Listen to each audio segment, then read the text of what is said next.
A key thing that you said is there's a point you woke up and you're like, all right, enough of this. I got to do better. Yeah. I got to do better. Yeah. And you knew you were capable of doing better. Yeah. I didn't know the value of a mentor, honestly, until... Today I'm chatting with Ginny Hoof. Ginny has been in 2 courses in the Trinity of Wealth. So far you've studied, went through the stock market course, Markets Mastery, went through Real Estate Riches, and you're about to start are you taking the 3rd one? Yes. And Yes. she's about to start the Moneyberg mentoring course about entrepreneurship. And I'll let you tell your life story a bit, but her father is a friend of mine, and is a champion kickboxer and a coach of numerous, I don't know, I think more than a dozen world champions over time. Yeah.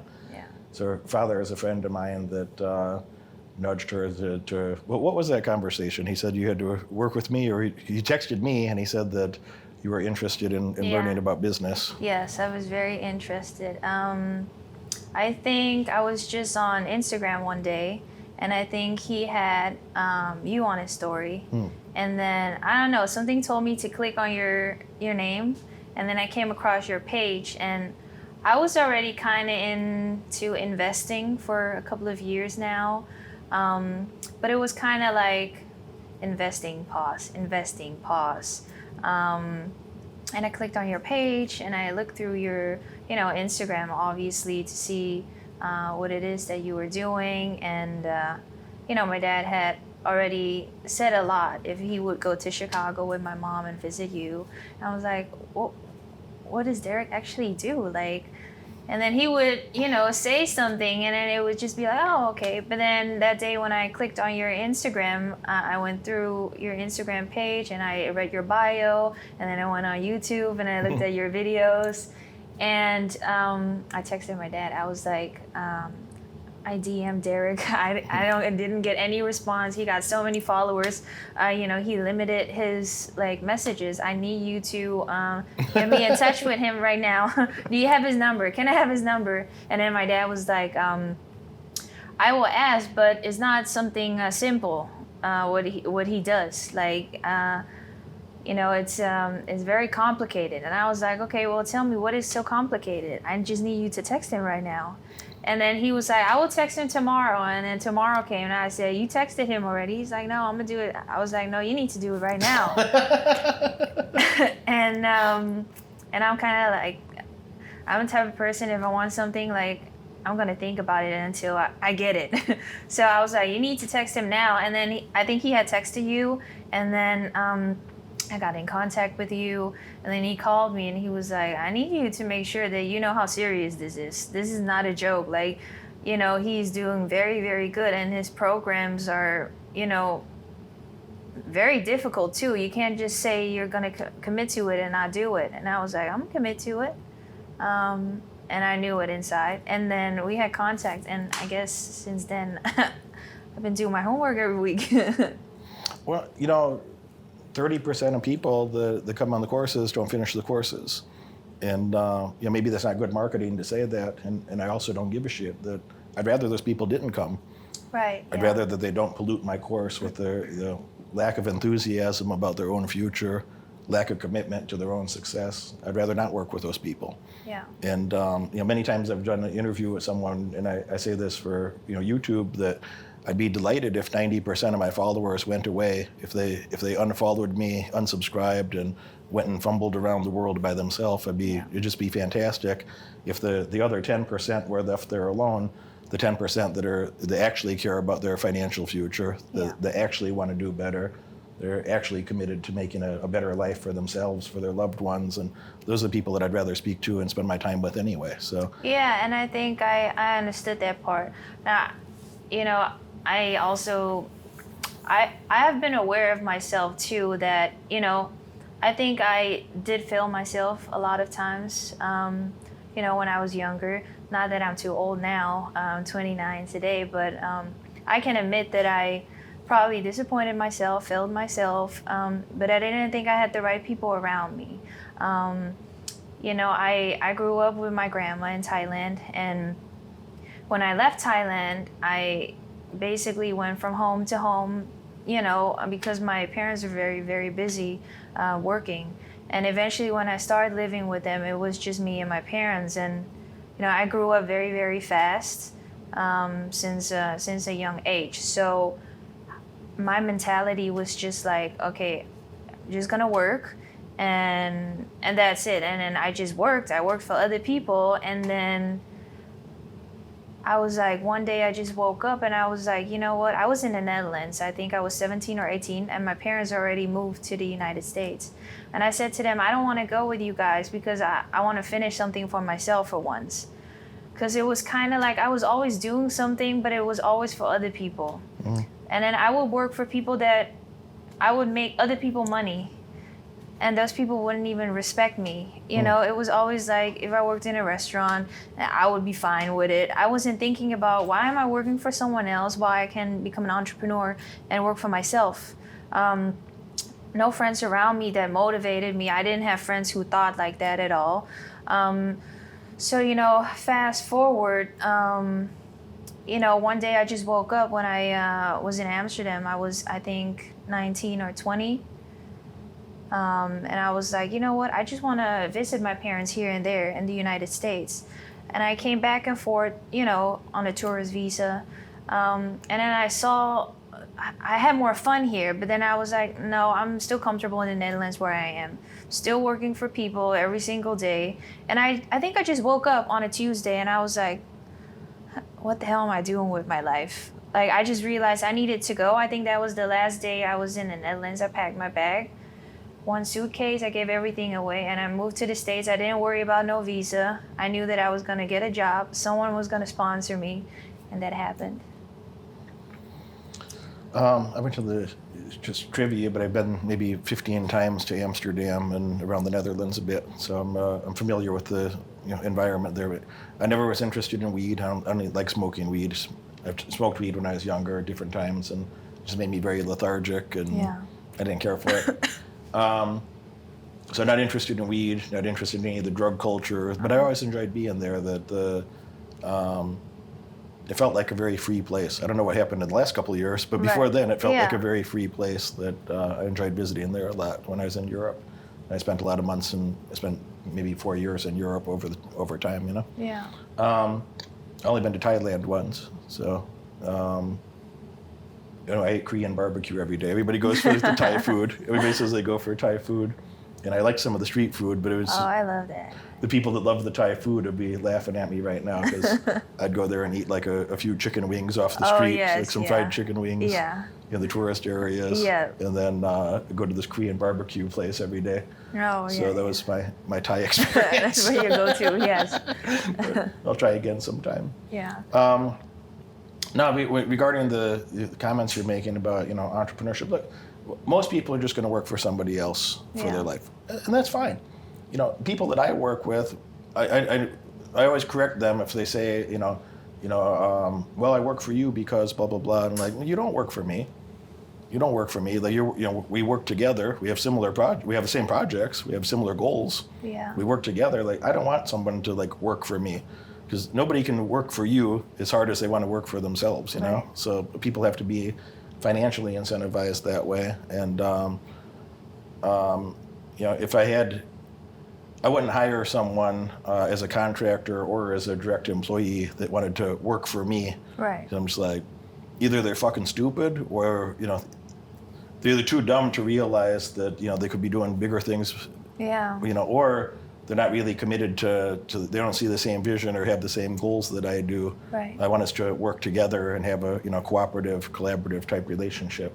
So I don't know if that makes sense to. Yes. I think some people are going to get that and and then some are just and those people will be employees somewhere else their whole life. Yes. But I think that's a big distinction. I'd like to hire people, either as contractors or employees that are more entrepreneurial, that they share my vision or have similar goals, but we're going to expand that and work on things together to create the outcomes that we need to serve the clients as best we can. Another interesting thing about business, I'll pivot back to this, is that I don't want the wrong clients. and I'd encourage that in your life, that you don't want to work with the wrong people. That you made a couple of comments that, if you're around the wrong people, Yeah, it's not going to optimize your happiness or your outcomes in life. No, I didn't grow. I wasn't growing at all. I was just stuck at the same place, like the same spot. And for some reason, those people made me stay, at the same spot, because I could have moved with my parents when I was at a younger age. It would have all been easier too. But I chose the harder route. And, like I said, I can honestly say I failed myself multiple times in life, but I finally also started, so. It's the only people that never failed at something, they didn't try very hard. So I could say the same thing, and I could spend a couple days talking about all my fuck ups in life, and I'll go create some more though. So as you learn more things, you got to, the world evolves, and if you keep using the same skill set and not evolving your skill set, not learning new things or trying new things, that's the ultimate failure, is not keeping up or not living to your potential. The ultimate failure is not doing things that, if you try new things, you're going to look stupid on occasion. And if you don't try new things, for sure you're going to have, inferior outcomes. Yeah. So I don't think that's a bad thing. And especially for a young person, I think there'd be some people watching this that are, that I probably piss them off when I talk about, I wish 90% would go away.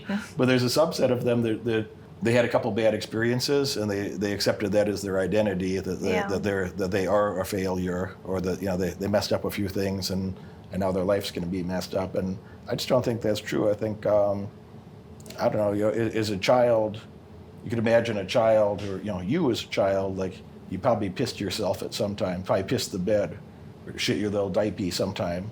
And if you did that for a year or two as a kid, that is just normal. That's what a human is. But you wouldn't think of yourself, a person in their 20s or 30s wouldn't think of themselves as a bed pisser. That wouldn't be their identity, No. It wouldn't be part of their identity. They probably got over that part in life. So I think it's perfectly fine that if you had a few mess ups in life, I think that's maybe an indicator of a good entrepreneur. Yeah. That every entrepreneur is going to have a few mess ups somewhere. Yeah. And you don't have to think of yourself that you are a mess up, or the same way you wouldn't think of yourself as a bed pisser. It's probably not continued to be your identity into adulthood. No.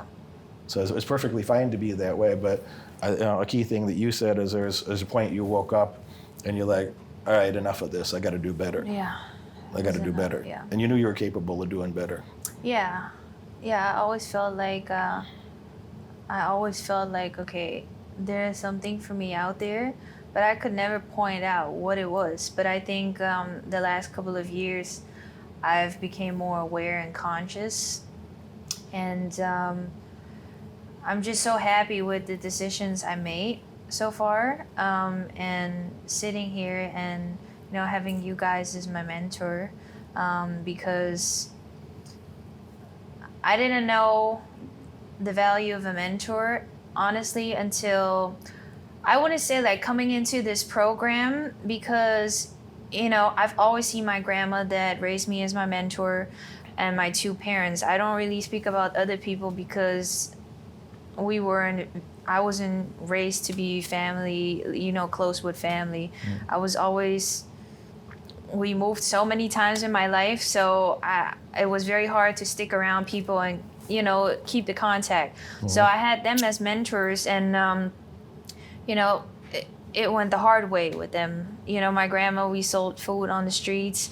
With my dad, like, a lot of great things are happening now, but, there are stories that we've been through a lot together, my mom, me, and my dad, since I was very young. So where he's now is because he worked very, very hard for it, and I've seen it. So it was beautiful to see, and now I get it, the value of a mentor, because when I think back, these people were my mentor, and then you guys are my mentor, and I'm just, very excited and honestly super grateful, because I've learned so much. Like, I think the other course was 10 weeks, and now we're on week 8 or week 9, so I got 2 more weeks left. I would say these last 20 weeks, like, my mind has been just exploding with so much information that I feel like, okay, you know, we good. Like, I'm good. You can learn a lot in that period of time, yeah. Yes. Yeah. I've learned so much. How would you describe that? So you started with the stock market course, Markets Mastery, which is not. I just say stocks because it makes it easy to convey the information. But in there, you learn about stocks. You learn about a lot of things about stocks, options contracts, futures contracts. The history of the United States, like everything that involves the market is not just the market, which I feel like the small little things that you need to know outside of the markets also matters. It's not just the market. If you don't have that context, you can't make the right decisions. No. You can't make the best decisions. No, and I've learned the hard way, because when I had my first job here, I remember it was at the Breakers Hotel in Palm Beach. Mm-hmm. I worked as a front desk. They actually hired me and paid for my visa and sponsorship. So that was very good, a good thing. I literally called like 200 hotels and they were like, nope, no, no. And then the last one, I was like, thank you. And I remember after a month, I was like, nah, let me see what I could do. And then I opened a brokerage account with TD Ameritrade. And I was like, I'm just putting all my whole paycheck, I'm gonna put in here. And then I will see what I'm gonna do with it. Obviously, never had a background of finance or stock market. In Thailand, I never used to do any of that because I was pretty young. And then I moved to the Netherlands, didn't do that. Then when I was a teenager, no one talked to me about it. Like none of my friends. I don't know what we were doing.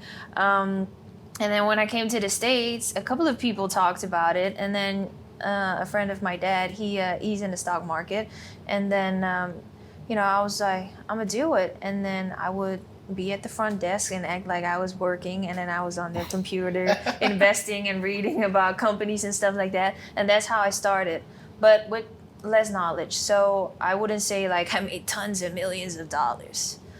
So, but when I follow your program, I feel like, okay, wow, I should have known this the day that I started.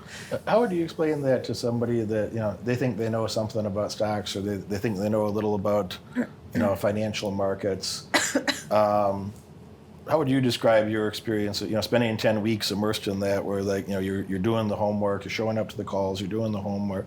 There's a lot of homework. A lot, yes. There's a lot of homework. It's not useful for me to, it's like anti-marketing, when I tell people like that, like, hey, like, you can't just go click a button and buy the course. Courses are $5,000. You can't just click a button and buy it. You have to, request an interview. If you can't articulate clearly why you belong there, I don't want those people. Yeah. I don't want those people. I can't spend time. If you don't know why your future is important to you and why I can help you, go fumble around by yourself. It's fine by me. I'll be good. Yeah. But for the people that do go through there, like over half of people, 60-something%, if they take one course, then they want to take a second one. Yeah. They do, not they want to.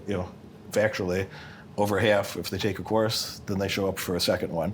If someone takes two courses, like 90% take the third one. Yeah. So for the people that love it and are willing to do the work, they really love it and it's life-changing. Yeah. But it's not for everybody. No. So how would you describe that, of like who's that's for or not for, or the things that you learned from your reading a couple books and you thought you knew a little about the stock market versus I think you learned quite a lot recently. No, I think I thought I knew a lot about the stock market, but I think back then I probably knew only 10% of what I know now. It's kind of weird to say in 10 weeks I know everything, because I don't know everything, and I'm still learning along the way. But I appreciate a mentor that tells me, like, if you don't do your homework, you're out.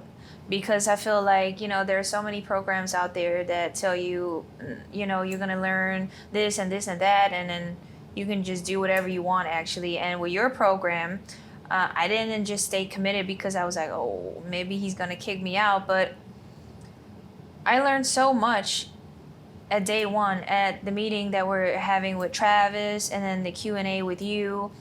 Then we get a video. Before doing the homework, I would look through the video because that kind of explains the homework. Mm-hmm. And I think the first time I did it, I was like, I didn't know none of this the day I started. So basically, today I'm starting. So I would say this program, should be for someone that wants to stay committed, and someone who is really looking for a change in their lives, and you can't just start and not stick to it, because it's just not gonna work. Like if you act like you're listening in a meeting and you're not doing your homework, or you're not reading the books that come with it, you're missing so much information. So by the time you have to ask questions, or someone is asking you a question, or one day you're sitting with people who knows everything, or who knows a lot about the stock market, you can't even talk to them about anything because you never paid attention. So at the end of the day, it's really me versus like me against me. Like, am I gonna look at myself in the mirror and lie like I really paid attention, I really did my homework while I didn't do it? No, I'm gonna do it. Like the day that I contacted you was the day that I wanted it. So I went for it, and that's kind of it. I had to tell your father that too, and that and I know he runs his gym that way, and he and I understand each other quite well. We get along quite well, and we have similar personalities in a lot of ways. And but I said, Henry, you can't be mad at me if I throw your daughter out of the course. And he's like, oh, no, you know how he is. Yeah. So he's like, no, of course not. But I'm just like, in the back of my mind, it's like, is he going to be mad at me? Like, what's the probability that this girl's going to, show up and actually do all the work, et cetera, et cetera? And I'm like, does she know what she's getting herself into? And so I made that, I said that to him 2 or 3 times. Like, you can't be mad at me if... I mean, and you told me too when we were on the phone. You were like, listen, I don't care if you're Henry's daughter or not, but it's also like you're investing your time in me. So it will be crazy, for me to just not do anything. Yeah, the reason I do that, by the way, is like I want to be friends with my clients long term. I want the type of clients to come in that they're going to do the work. And you touched on it just a moment ago, where you said that you want to sit around with those people and be able to have a coherent conversation. Yes. And learn the other things that they know, because everybody that shows up in my courses, they tend to be doing good at something already, but they know they could do better. Yes. They probably already they're already good at something. They might have gone to college, they might not have. Most of my clients went to college. A lot of them went to graduate school. Some of them didn't. Some of them have a military background, or some of them are fighters, professional athletes of different kinds. So and we're just normal people that are tradesmen, normal jobs, but they know they could do better.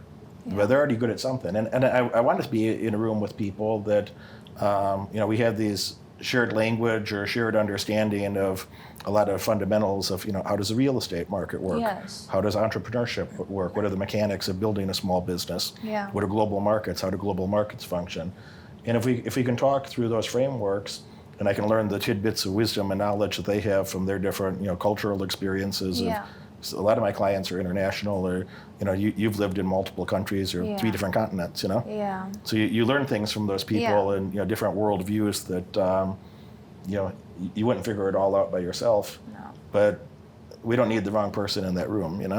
No. So I intentionally structure the programs that way, that it weeds out those people that I discourage losers from showing up to begin with. If you're a loser, you know who you are. If you're offended by the word loser, that's you. That's you. If you're offended by the word loser, it's you. You're the one. You are, in fact, a loser. If you're not offended by that word, you probably do good. If it's a priority to you to understand entrepreneurship, understand how to make multiple income streams so you're not tied to unpleasant circumstances in your financial future, you do fine. You do great. But the people that show up like that consistently, a lot of those people end up in the mastermind group later. A lot of those people end up at live events in the future. Yeah. And we have the most amazing live events. And I think you might be coming to one in September. You may or not, I have to edit this part out, you may or may not know yet, but I was thinking about inviting you to the thing in September if you'd like to come. Okay. 3rd week of September, I have like a 4-day conference in Vegas. Oh. Bring your husband with if you want to. But 3rd week of September, we have a 4-day conference in Vegas about negotiation. Yes, I would love to come by, yes. You'll see that at the live events. I don't want to exaggerate it, but it is a magical place where people are, people there, they're smart, their eyes are awake and crisp, and they're vibrant humans, thinking humans, which is, more rare to find over time. if you go walk around society. Yeah. But do you know what I mean? How like 1% of people, you see their eyes and you're like, oh, that person's up to something, Yeah. that like their brain works, their brain's Yeah. doing something, and 99% or more, they're just kind of, it's like they're in a daze, like a Yes. zombie, just kind of Yeah. fumbling around, Yeah. fumbling through life.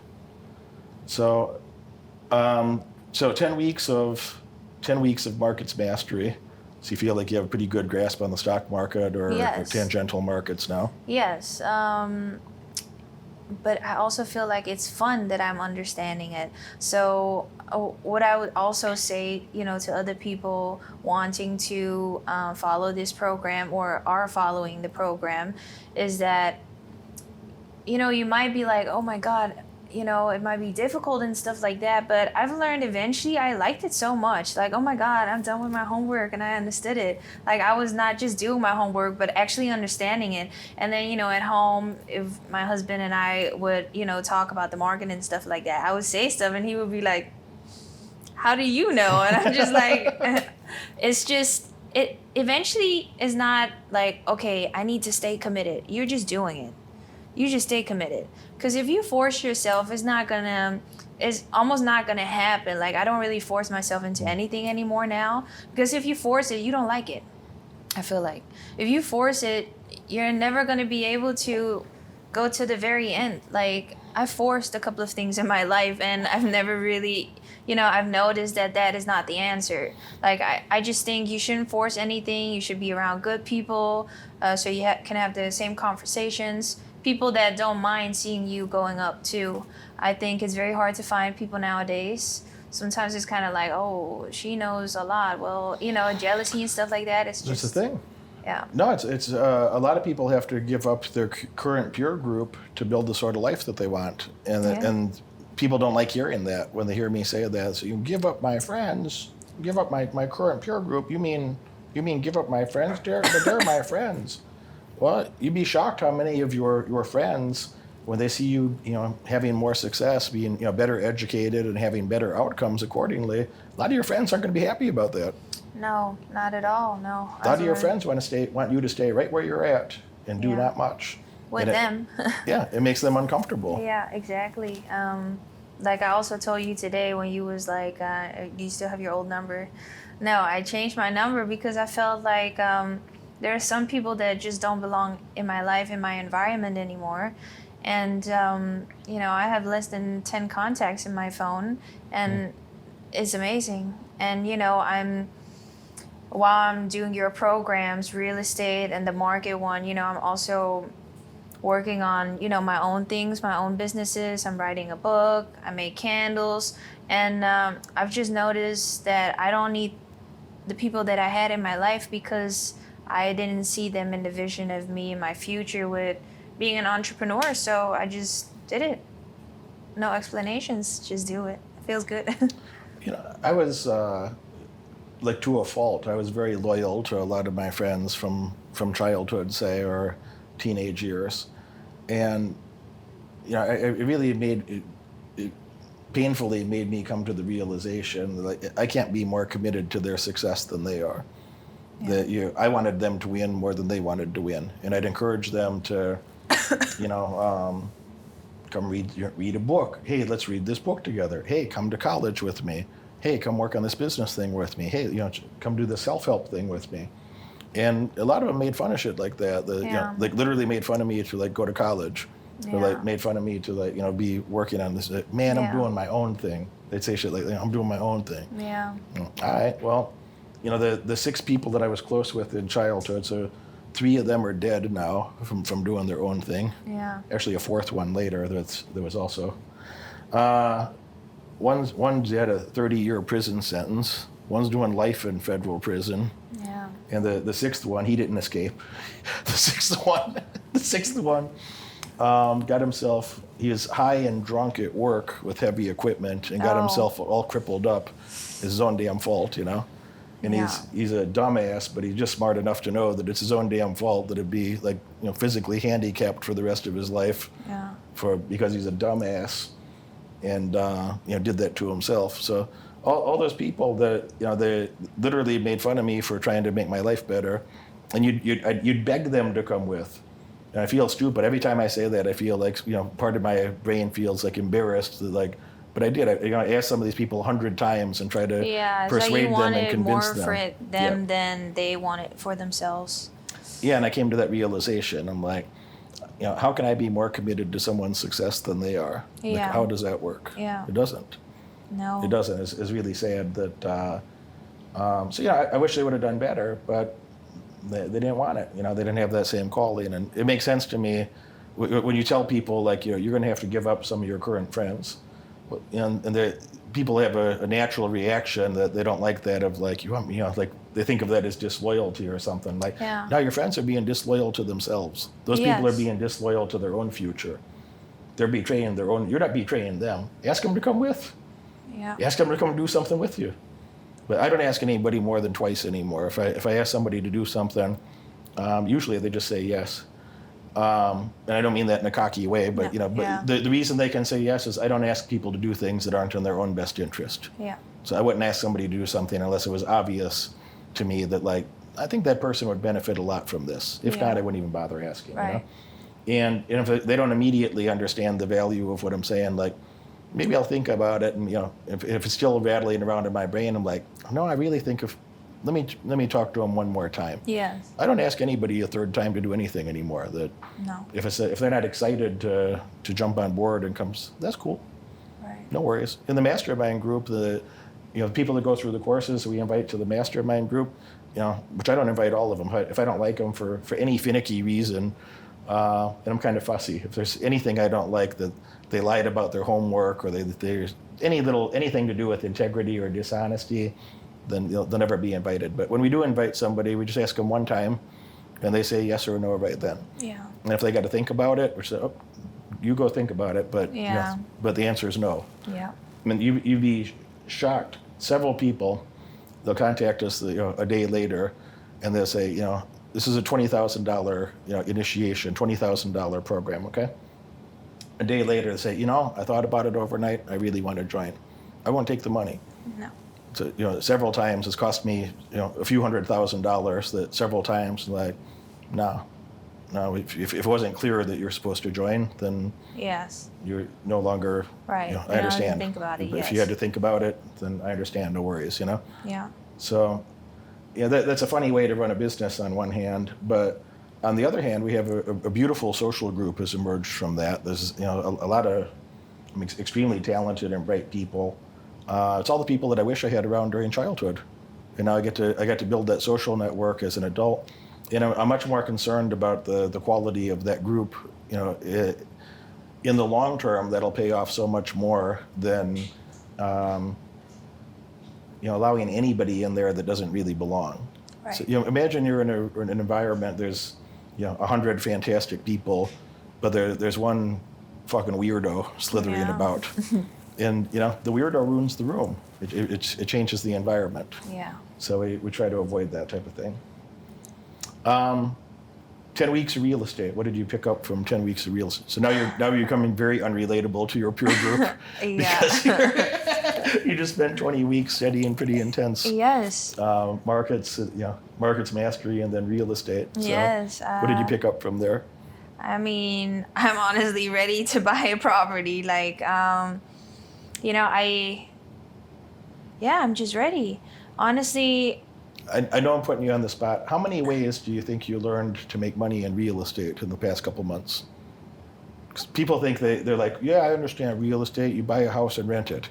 But it's a lot more. There's a lot more angles to that. Like, how many ways do you think you figured out how to make money in real estate? So many ways. I literally thought you can just, probably get some passive income with just like a rental spot. But there's just so much more. Like, you got commercial, you got parking lots, you got so many things. And then it's kind of like,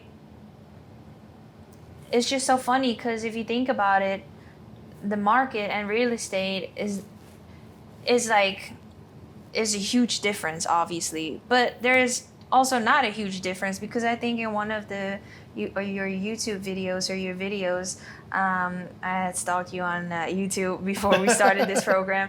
I think you said something about, you know, how you value Macy's. And then you basically said something and I didn't realize it, and then I listened to it, and I was doing the dishes or something, and I went back to think about it, and I'm like, he is so right. And you said people think of Macy's as a store, but they don't realize it's also a real estate. And I was doing dishes, I'm like, oh my God, it is so true. The value of their real estate's worth more than the entire value of the company at the moment. Exactly. The price makes no sense. Yeah. I buy more of it once in a while. Whenever I spend a lot of money on you know, a lot of money that comes in from my business. I have my own real estate projects at the moment. I've been doing a lot of construction, so a lot of money goes there. Any other money, I go buy more stocks, buy more stocks. And I still look at Macy's that way. You know, at the moment of this interview, Macy's is trading for you know, $20, 19 something, 20 bucks. Yeah. The company should be worth about $50, and you know, do your own math. The way that I do the math, the company should be worth about $50. And if you took the value of the real estate, you know, I was looking at it back in 2020 when I first started buying Macy's. I was buying Macy's for $4.60 some cents, like less than $5, $4.63, $4.68, something like that. And I looked at the company and I thought, I think the value at the time was $2 billion or a little less. And I looked at all their financial statements like a good nerd. And maybe I spent 10 hours like really digging through their financials and understanding what exactly do they own and how is it encumbered by various debts. And I tried to understand in a lot of detail what's really going on in that company. And I thought their main building, the biggest flagship store in Herald Square, which is near Madison Square Garden in New York, that building's worth $2 billion. Yeah. The whole fucking company is trading for $2 billion. And if you took all the assets and subtracted all the debt, it's just like they got, you know, $10 billion in real estate. They got a beauty line called Blue Mercury, which is a competitor of Sephora. Sephora is better known, yeah. But the Macy's version, some women like it more. They have higher quality products than Sephora does, and it's worth $1 billion at the time. The credit card company at the time was worth $3-4 billion, $3.5 billion, say. And I looked at all this and I thought the company's trading for, if you paid all the debt, it's no more than 23 cents, of what the company's, like the book value. Right. So it was trading for about 23% of just the assets, the value of the assets. So would you buy your neighbor's house for 77% off? Wouldn't you be happy to buy your neighbor's house for 23% of what you paid for your house?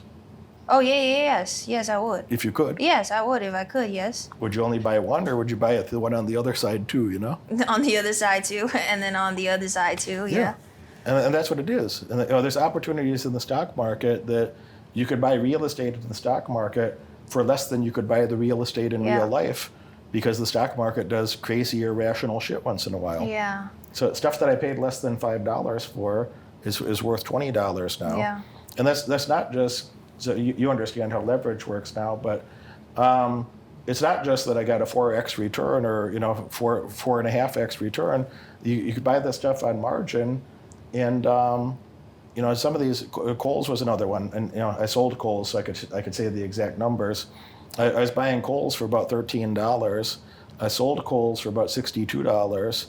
But I bought it on margin where I only had to put 30% down. Yeah. So my cash on cash return, I made 1,024.6%. I made about 1,025%. Yeah. So for every dollar that I put in, I got $10.24.6 back. Yeah. And and how the hell do you do that in? It's hard to do that in a lot of other areas. The stock market is amazing. Yeah. So buying real estate in the stock market I love buying real estate in the stock market. Yeah, so they have a connection together, but obviously, the stock market, like you said, there's so many ways to make money. You can flip a house. There's just so much. It's not just one way, I've learned. So I'm very excited to, what the future holds, what's going to happen. Yeah, I'm just so excited. 2 weeks left of this program. Can't wait to see what more I'm gonna learn in those 2 weeks. But I already made up my mind. By next year, I do want to have a property. For passive income, because obviously I bought my first property last year. I live in there.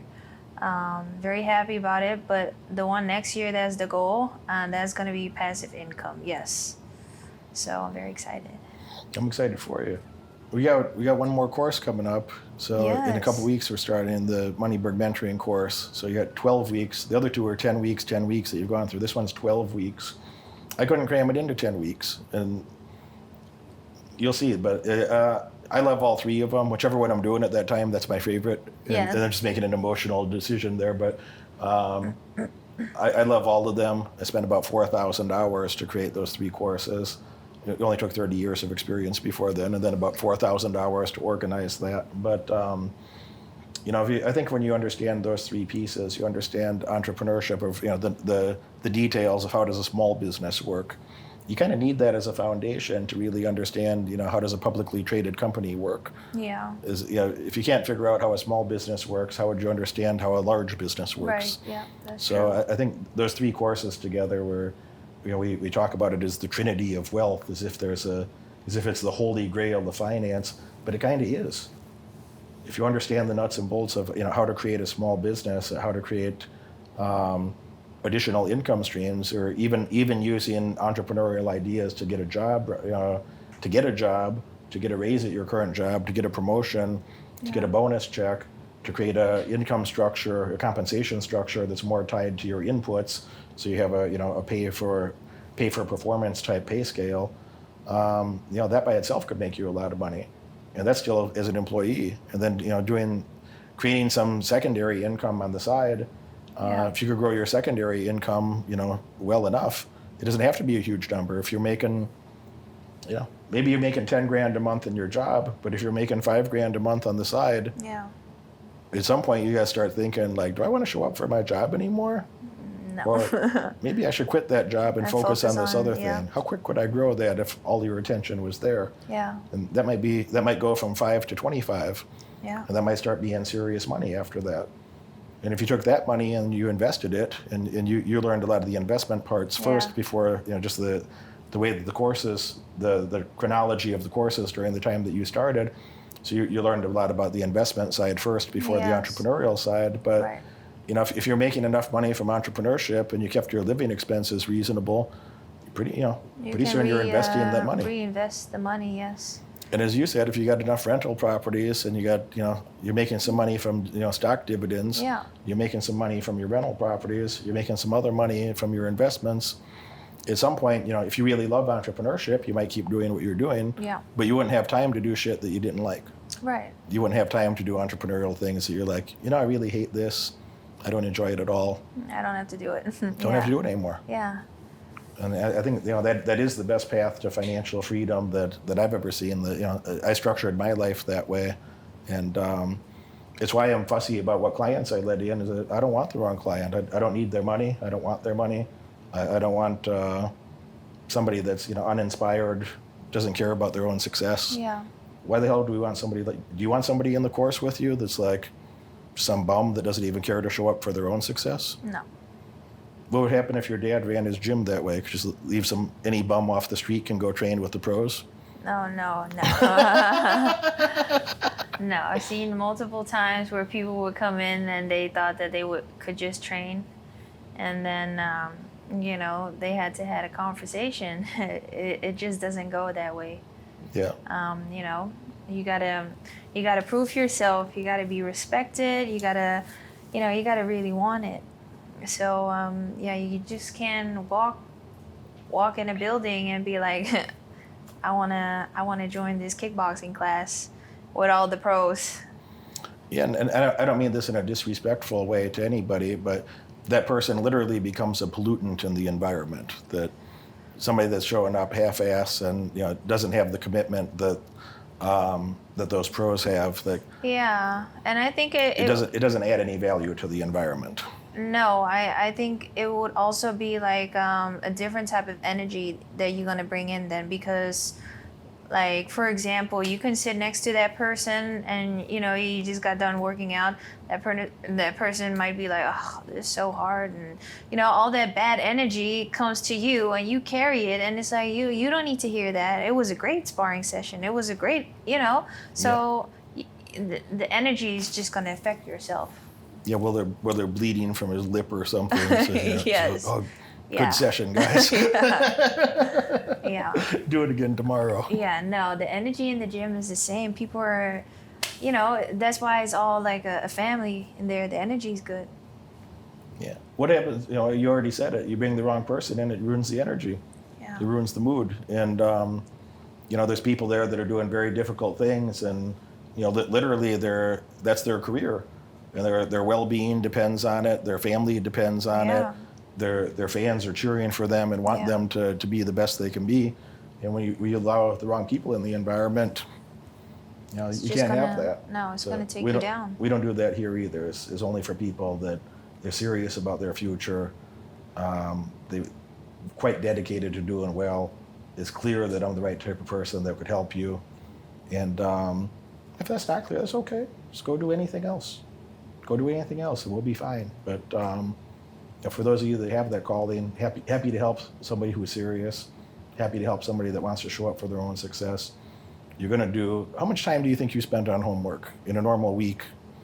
How much time do you think you're spending on homework? Homework, watching videos. I also rewatch meetings. I read the books. So I would say crazy week where I'm like 100% like being a nerd and go over stuff twice. Probably like 40, 50 hours. But I also like to read before I sleep. I don't see the hours as, I gotta do it. Mm-hmm. Because I can make breakfast and have a book and read while I wait for my scrambled eggs to cook. So, I just say you can never stop learning. Like if your homework is done, read the book that is assigned to the homework or rewatch the meeting. Because, I got 2 English bulldogs. Sometimes I miss something that you guys are saying and I just watch things back. I just like to understand it correctly. Yeah. I tell them that, a normal person's going to spend at least 20, 25 hours.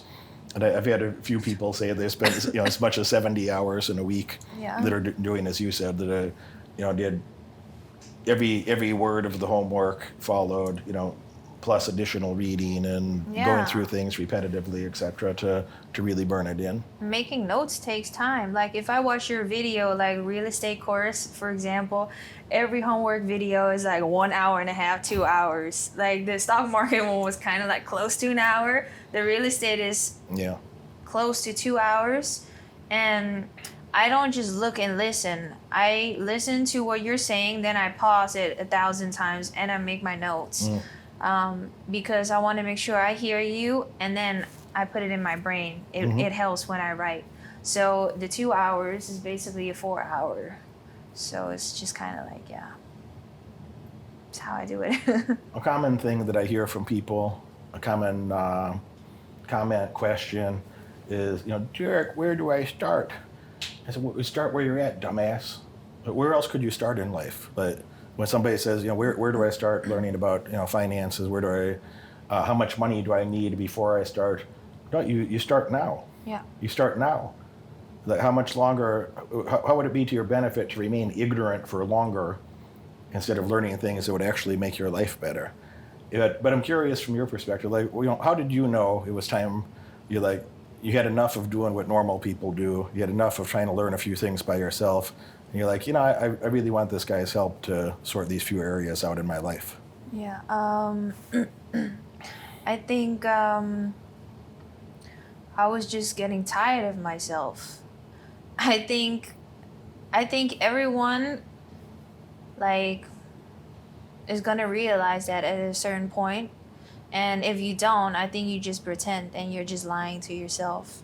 And it just hit me, I just had enough of myself. I had enough of being tired. I had enough of just I visioned the life that I wanted for myself and my family, and am I gonna wait? What's gonna happen if I'm gonna wait? Who's gonna give it to me? You know, I'm married, but you know, he has his own career. I don't need anything from him.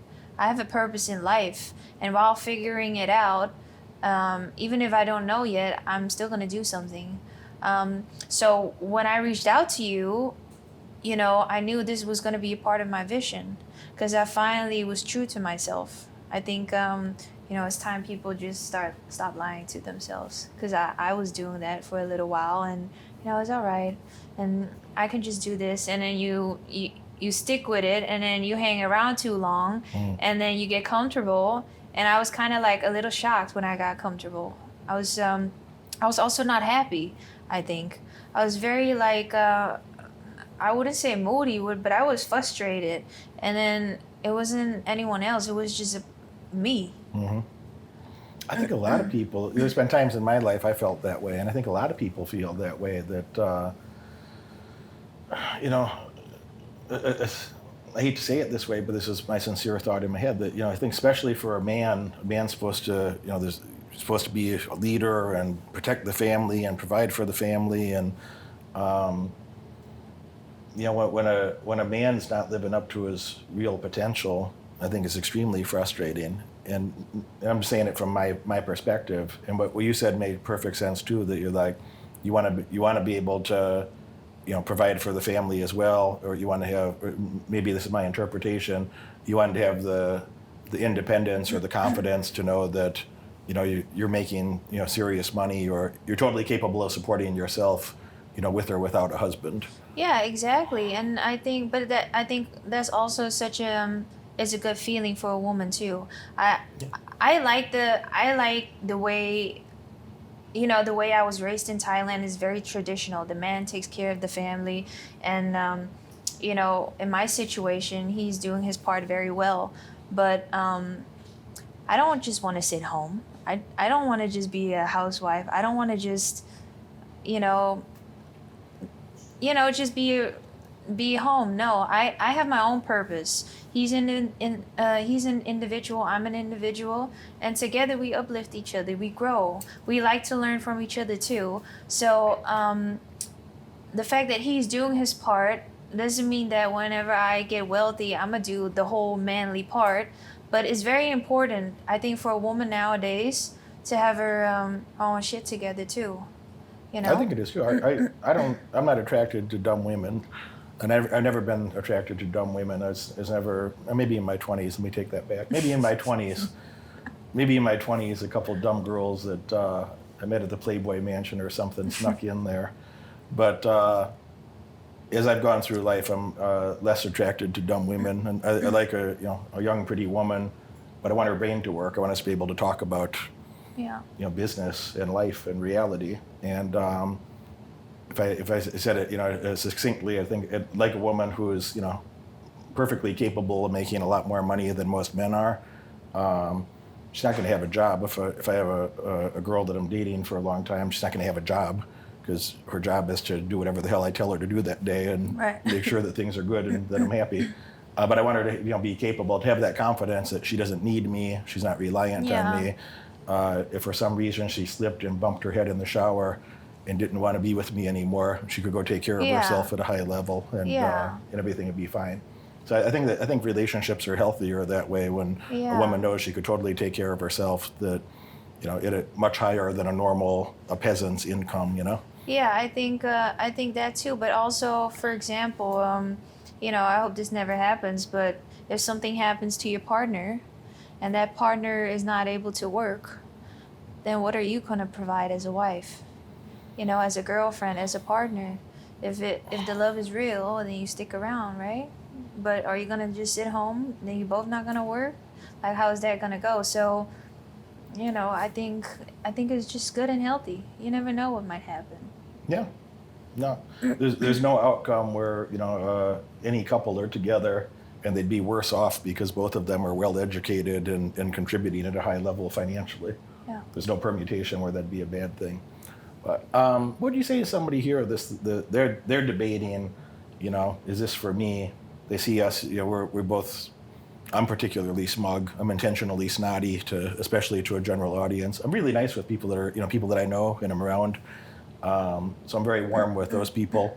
But I am intentionally a bit snotty on social media that I'd like the wrong person to, again, fuck off and fumble around by themselves. They shouldn't be here. And I also like to challenge some of them that, there'll be somebody watching that's a little bit like, this fucking asshole, like, look at this fucking guy saying, meh, meh, meh. But he'll also wake up and be like, you know what, but I'm not living up to my full potential. Right. But you know what, I could do better. Well, what would you say to that person that's, on the cusp of that awakening of like, probably they could do better. They know it inside, but they're not sure if they want to make that commitment like you've done. Or if they're ready yet for that. I would just give them, as an advice, I would just say start now. And you never know if you're ready for something. You just got to do it. I think it's just that simple. There's no difficult answer to this, because I feel like when someone says I'm ready to become a mom, it's there's no perfect timing. You just got to start. And then you just also got to do it. And then if you have excuses oh, I can't do it, or like you said, some people don't do their homework, or there's always something excuses. I remember when I was younger, there was one guy, an older guy, he would walk 4 hours to get to his job. So every time, once in a while, I think about that. So I feel like you just got to do it and don't have excuses, and just, even if you think that you're not qualified for this program, because maybe a small percentage before I started, when my dad was like, it's complicated, I'm like, I'm a foreign, my English is not my first language. So I was kind of scared. To be honest, I was. But I also know that if I want something, I'm going to do it. And I hit that wall of being tired of myself. If you're watching and you haven't hit that wall yet, and you're just fine sitting in bed and laying in bed all day, then I'm not going to be able to change your mind, and you probably won't be able to change their minds too. But eventually you're going to just bump in yourself one day, and it's either going to, be too late, and you're going to be old, and you're going to be 70 and still in bed or something like that. And or you can just see this as a sign and just wake up and just do it. What would happen if you waited 10 more years? What would that cost you in your personal happiness, your self-confidence, financial gains? Yeah. It's a lot. People don't think about the math of that. Just the financial gains is you don't miss what you miss in life is not the part from day one, through year 10. If you wait another decade, you miss the compounding of that over time. You don't miss the money from the first decade. You're missing the money from the last decade. And that's millions and millions of dollars. Yeah. Maybe tens of millions, maybe 100 million. Yeah. But it's millions, plural. Yeah. It's millions, plural, is what it'll cost in your lifetime to procrastinate for another decade, to just let the time go by. Some people say they don't have the time, but we all got 168 hours in a week. Yeah. You get to vote with your behavior. What are the things that you value, and what's your future going to look like? Yeah, you just got to prioritize your day. You just honestly got to jump in this program, and whatever you want to do in life, and then make sure that you prioritize the thing that you're trying to be serious about, and then you plan the rest of your day out. If people text me during the weekend, Monday and Tuesday, I just tell them, look, I have a deadline coming up. No one texts me or asks me to do anything on Wednesdays with them, because that's my meeting day. Y'all leave me alone. The 3 programs all together, what is it? 32 weeks. 32 weeks. We got a lot of weeks after that left too, if you want to do something. So, I just do it. I don't know what else to say about it. I literally just got tired of myself. I let people take the courses a second time when they come as a paid client for those 3 courses, so 32 weeks. And then for the people that complete all 3 courses and they did the work and everything's legit, I let them take all 3 courses a second time for no. I hate to say the word free. I don't like the word free, but for no charge, for no additional money, free. For free. I let them take all 3 courses again. But those are people, you get this, those are people that they already showed up, they did the hard part, they did the work, and when they go through it a second time, they get that another 20 or 30% that maybe they didn't maybe they didn't catch it all the first time, or maybe after they went through all 3 courses, they go back to the first, they have a fuller perspective, and there's more to add into their mental model. So that's been wildly popular. That a ton of people, almost all of them, come back and take when they're invited back to go through as an observer. And then the second time, they don't have to do all the homework. There's a few assignments that I want them to do, but they don't have to do all the homework a second time, and it's much more leisurely, and they pick up all the little details in a more casual way. So there's many people that they started that path where they're like, oh, I'm gonna take this one course about real estate or entrepreneurship or the markets, and it's 10 weeks long. Well, for a lot of people, that 10 weeks turns into the next 10 weeks, and then 12 weeks, and then they do it all again, and that's like 15 months. Yeah. So then my voice is permanently in their mind. Yes, yes. Do you have thoughts about my voice on occasion? Yeah, yes, I do. I don't think it's nothing new here. No, I've heard that many times. So, hey, it's not for everybody. Success is not for everybody either. It might not be for you.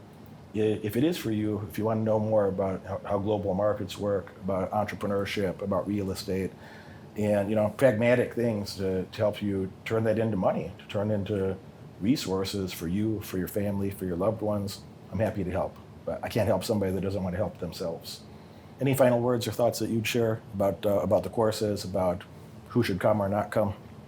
I think everyone should come join if they committed, obviously. I think it's fun. It's not just serious. It's fun. It's nice to know stuff. It's nice to gain knowledge.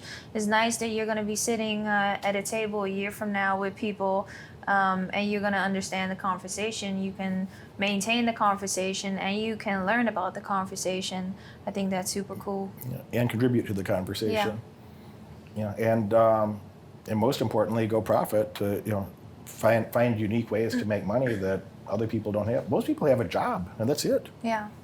And that's it. They have one source of income. Yeah. And if you have one source of income, then you're one decision, away from poor. You're literally one. Yeah.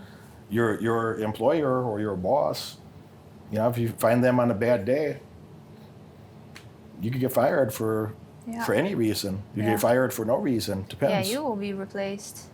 Yeah.